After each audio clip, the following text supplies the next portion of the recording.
Boy, we're going to have some fun today. We had about 3/4 to an inch of rain the past couple days.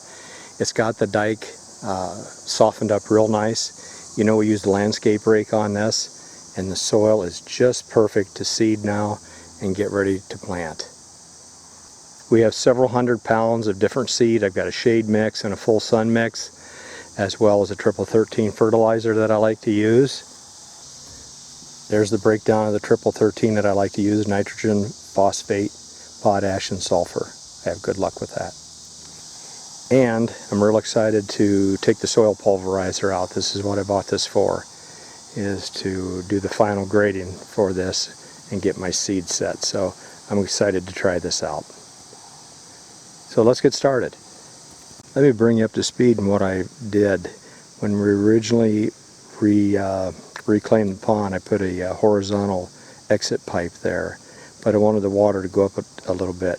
So I put a 90-degree elbow in it, and then that allows me to do maintenance in the future by putting a cap on there that I can just screw shut like an old time thermos jug. And even if I wanted to go higher, I could just put straight pipe in there and keep raising the pond until it got to the level I want. So I'm real happy with this. Now we're going to start by taking some bentonite and putting along the clay. I'm anticipating the water level to go up another 7 inches. So we'll put the bentonite in, rake it in, and I hope that'll just give me a little more added protection. Here's the bentonite that I put around the pond. It's a 3/8 inch coarse grade bentonite chip, and I put that around the pond perimeter at where I think the water level is going to be. Mixed it in with the soil a little bit. I think it's just added protection. And then around my exit pipe, I put a lot. Remember, this stuff swells up 10 times its original size, and I hope it'll provide a real good barrier.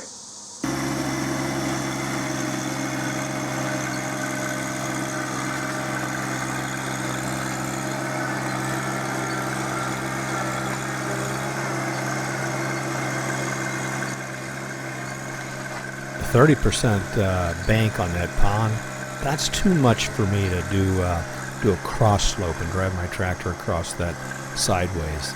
You'll see I changed direction here a little bit.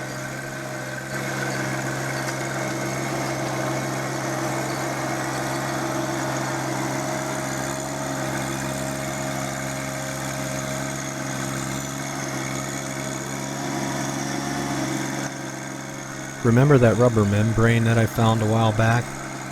There, you can see it. There it is. The pulverizer found it. I'm not going to do anything. It's fine as is.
Boy, the soil is really compacted in this area, along the whole top of the dike wall. In fact, there I found a rock.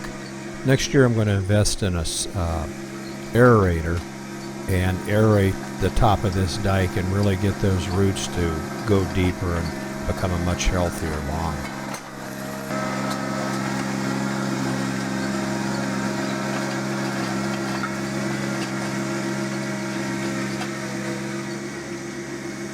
Well, this is working pretty good so far.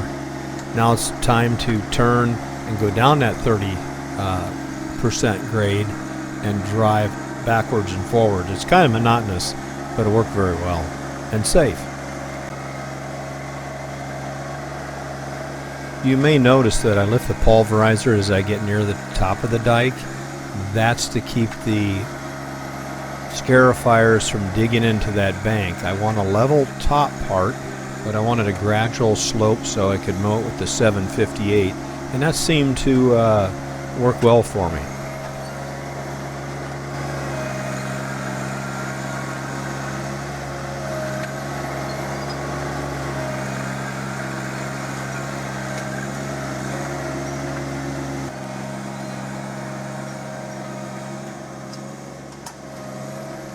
It didn't take me too long to figure out that it worked better when I pulverized down towards the water instead of pulling it uphill.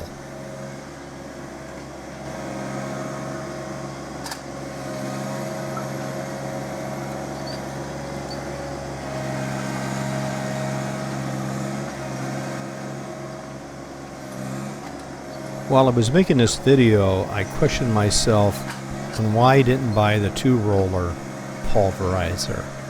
Speaking with my dealer, I was reminded that the 2-roller is over 800 pounds, and that exceeds the 1025's lifting capacity or ability. It's nice they do make a single roller, and it works very well here. Would have loved to have 2-roller, but again, there you are, having to go up to the next step tractor, step up of size.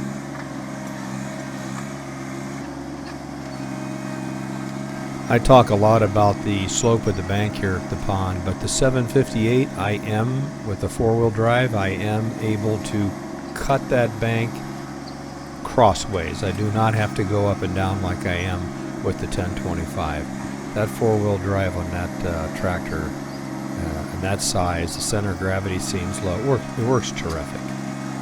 Having said that about the 758, of course, you have to know your abilities and know your equipment.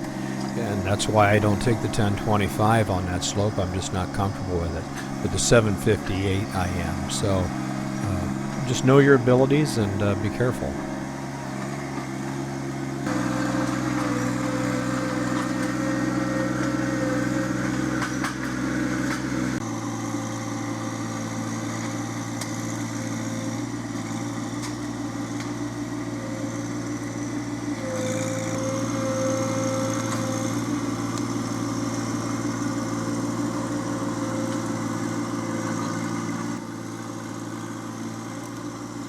A viewer recently contacted me and said, boy, wouldn't it be nice if your head would pivot 270 degrees?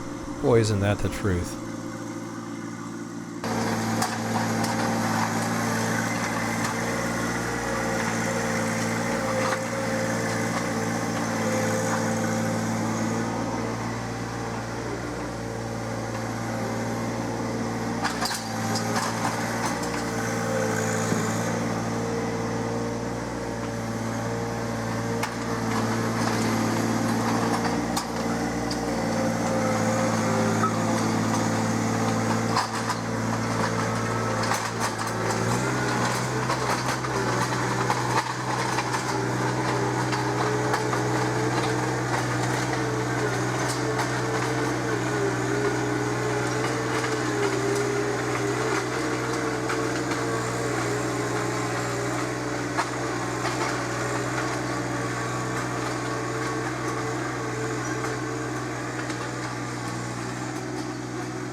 If it appears I'm going real slow here and being very careful to turn my way off of that bank, I am.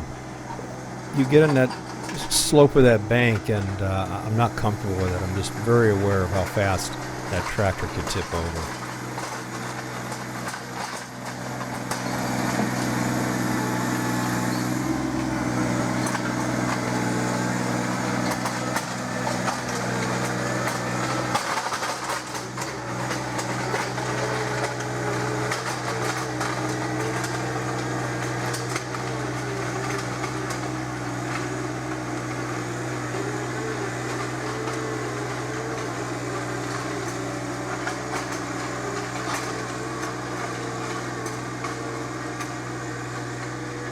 Well, with the soil all pulverized now, we're ready to put the seed and fertilizer on. I'm going to use a straw mat in this area to keep erosion down and control that, as well as keep that soil damp.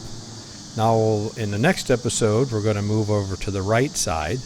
Oh, there's the price of the mat. I'm going to put that on there for you for reference.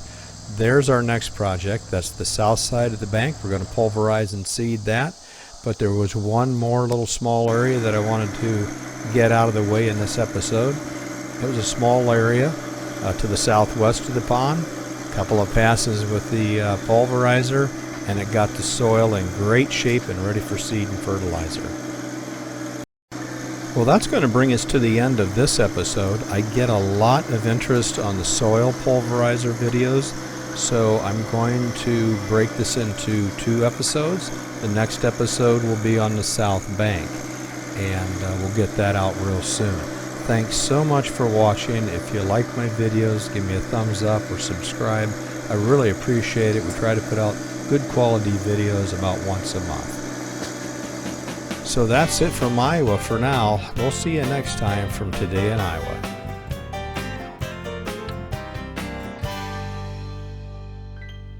Here's Buster and Rico, a couple of goats I was talking about having a wrestle before. They're out enjoying a slightly warmer day today, about 9 degrees. These goats are about 10 years old. In fact, they're 10 years old this month.